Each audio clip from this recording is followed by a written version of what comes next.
Hello, YouTube and fellow citizens. It's I, the Sovereign Citizen, again. And today's the 4th of July, so happy 4th of July. Happy Independence Day to all of my viewers in the United States. Happy belated Canada Day to those that live in Canada. That was on July 1st. So, in honor of 4th of July, I'm all dressed up in red, white, and blue, wearing a USA ball cap. And today I thought I'd share with you the funniest person on Instagram. He's a riot, guys. So let's get further into it. Let's showcase this guy. Oh yeah, I forgot to mention, I'm not gonna put this guy's Instagram handle or any of his social media in the description or in the video in general because he likes to delete comments on his cartoons. So I'm just going to, I'm not gonna give him a platform. I'm just, you know, I'm just gonna show you his cartoons, and I'm going to comment on them since he doesn't allow people to comment in the comment section. He just likes to have an echo chamber going on and everyone praising him. Alright, let's go on with it. So the first cartoon we have here is of Trump pushing the world into a war, and he says, "Hurry up, I have to look tough." And this was posted on April 21st. So I'm going to say this before going deeper into this. I did dig a little bit back, but it's relevant. It's still current year. So what this person is trying to say is that Trump wants war, and I think at the time it was with North Korea. And he has all these stupid hashtags. He has like, oh, Trump is a liar, Trump is a clown, blah blah blah blah blah. And what he doesn't realize is that Democrats have been pushing for war just as much as Republicans have. And I'll prove it here. So here we have a Newsweek article saying that Hillary Clinton supported Donald Trump's airstrike in Syria. And that was May 2nd, that Newsweek article, and the cartoon was May 21st. So maybe the cartoon was in response to the airstrike conducted in Syria when the gas attack happened, which was a false flag. I did that in a previous video. So Trump, so this guy likes to push this Trump-Russia narrative. He likes to say, "Oh, Trump and Putin were colluding." He expresses that in many of his cartoons, but he kind of contradicts himself when he says he's trying to push the world closer into a war, and that war would be between the United States and Russia, because Syria is a Russian ally. So you gotta kind of fix the narrative. And I mean, I saw a lot of the comments is that the Republicans are like profit off of war, and Republicans like Lindsey Graham and John McCain they do. I admit they do, and I don't support them. I fucking hate them. I'm a Rand Paul type of. I don't even consider myself right wing or Republican. I'm a centrist. I mean, I think after I call myself a centrist, I would call myself a libertarian if I was told that no, that's not a real ideology. So I'd be like, okay, I'm a libertarian, but I'm a Rand Paul type of libertarian. I'm a Ron Paul type of libertarian. So and they're anti-interventionist. So Trump and Steve Bannon needs to step up. It's Jared Kushner at that time and still running the international policy there, and Jared Kushner is Donald Trump's son-in-law, and I think he gets a better opportunity at talking to Trump than Bannon. But like I said, I think I covered a lot of that in the false flag video. So go and check that out, and we'll move on to the next cartoon. So here we have a comic about the situation with Trump sharing ISIS intelligence or intelligence about ISIS that was classified with two Russian diplomats to share with the head of whatever, the head of state, the head of the army, whatever, the head of the military with Russia. Apparently, and it apparently was Israel's intelligence. But here's the thing: I don't understand the problem with that. I understand the problem with sharing information with Russia. Because ISIS is a common enemy. Like, the enemy of my enemy is my friend, right? So if ISIS is the enemy of Russia, then Russia is our friend, okay? And ISIS is a problem for the United States, Canada, the UK, France, Germany, Sweden, Russia, some even China has to deal with them, and Japan. Japan had to ratify their constitution in order to declare war on ISIS because after World War II, they got implemented was a pacifist-like constitution. Vox confirmed the Israeli thing. I'll put that article up, but I still don't understand the problem with it. But I guess I never will. And Democrats, I don't even say Democrats, leftists will just have a problem with it forever. On to the next comic. So here we have a comic poking fun at Trump supporters, asking, where's the evidence with Trump working with Russia? And it makes them seem like they're blind and deaf. And that's simply not the case. I wasn't a Trump supporter before the election, and I mean, I support my president. Call me I guess hardcore libertarians would call me a bootlicker, but I want to see him do well. That's basically my premise. If he doesn't do well, then the country is screwed. And I'm tired of seeing this narrative from the media, like this Trump Russia narrative. They have given zero proof that he's colluding with Russia. Is he working together with Russia to make the world a better place? Yes, because it's their job to. They're part of they're part of the 5 members of the UN that cannot be voted out. Um, so and he has a comment or in his description of the photo, he says that you're the person in the picture if you ask for proof. Well, I haven't seen any proof. So we need to get we need to find proof together, and then I can definitely say, oh yeah, Trump colluded with Russia. So, and it's kind of bad when James O'Keefe and Project Veritas, who I talked about last video, go and check that out. Well, my welcome back video. Van Jones says that the Trump Russia thing is a nothing burger, and one of the executives for CNN in Atlanta said that it's all for ratings. They don't have any proof. The media has no proof. Congress has no proof. Nobody has proof because there is none. It's been 6, 7 months since this whole. Alright, I'll give you 5 months. It's been 5 months since this Russia thing has gotten out of hand. And where is it? Where's the proof? You've had 5 months. Either drop it or show proof. So, yeah, let's get on to the next comment. Or comic. So the next comic is about the Paris Climate Accord and how Donald Trump backed out of it a few months ago. So he's trying to say that oil jobs and coal jobs are bone dry, and I mean he's not completely wrong. I agree with the fact that we should be focusing on solar energy, wind energy.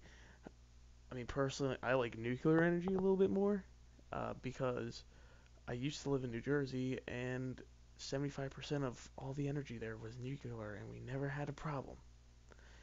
So I think nuclear energy could be done well in states like Montana, Minnesota, Maine, uh, the states that don't have terrible natural disasters.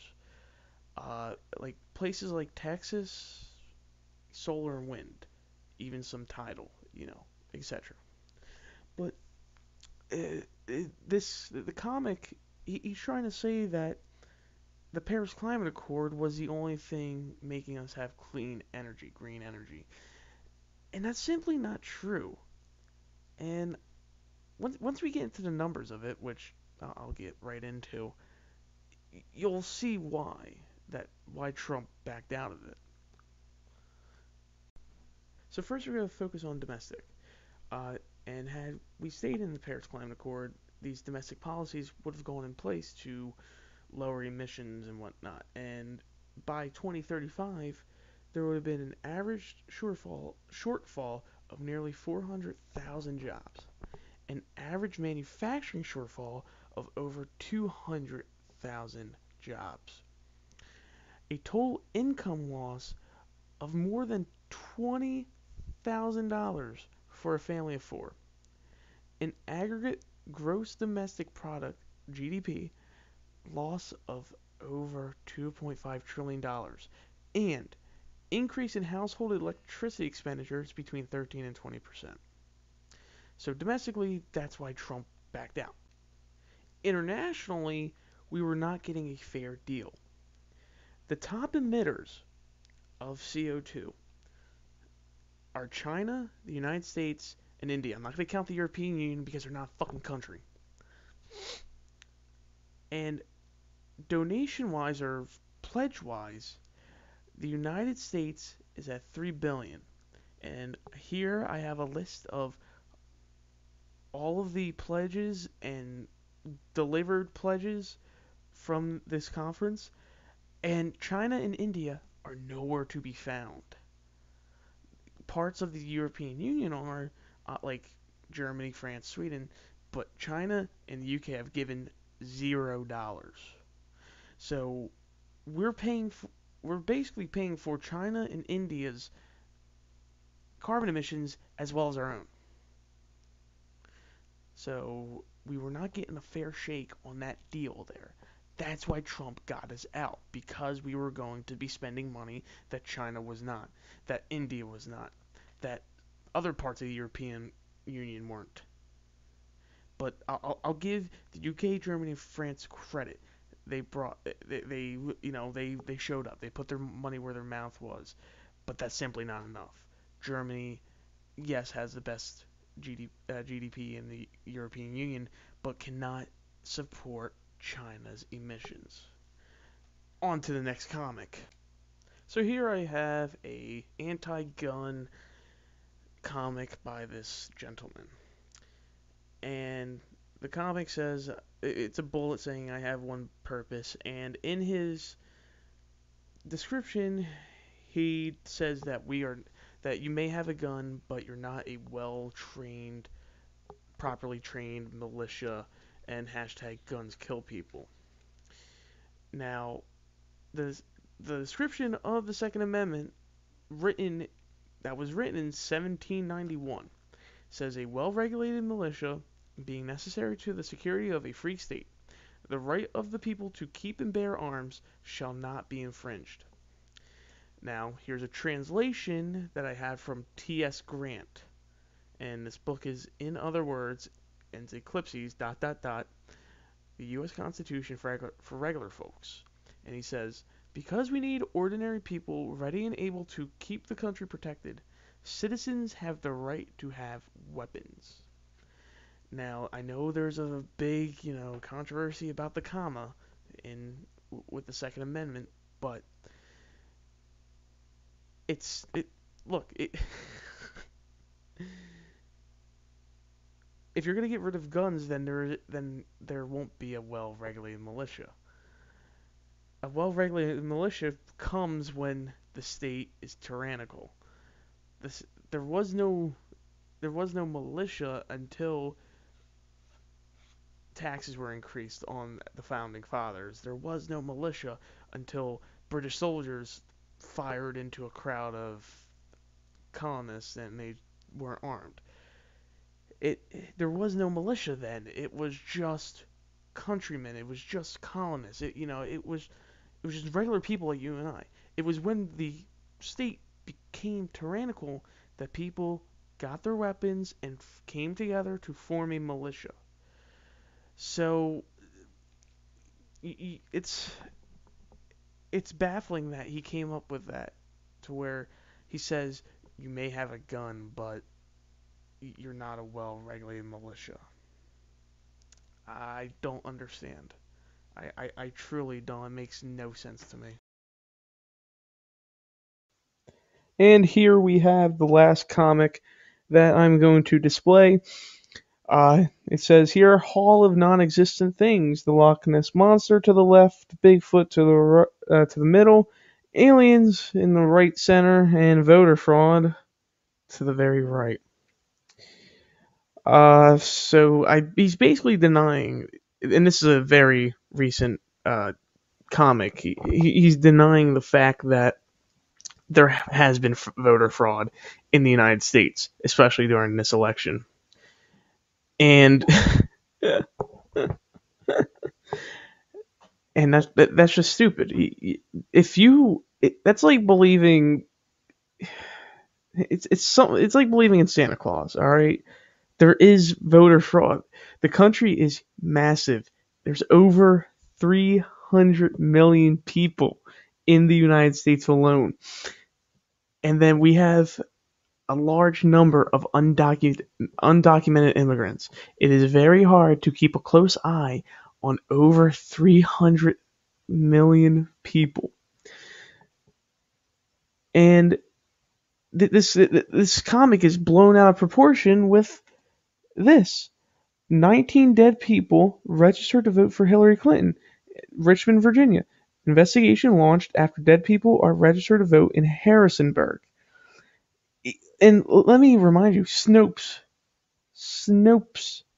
has reported on this. They say it's true.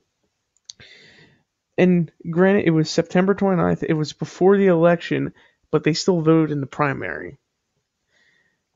And it was a college student. A Virginia student reportedly registered 19 deceased Virginians with the intent of using their identities to cast votes for Hillary Clinton.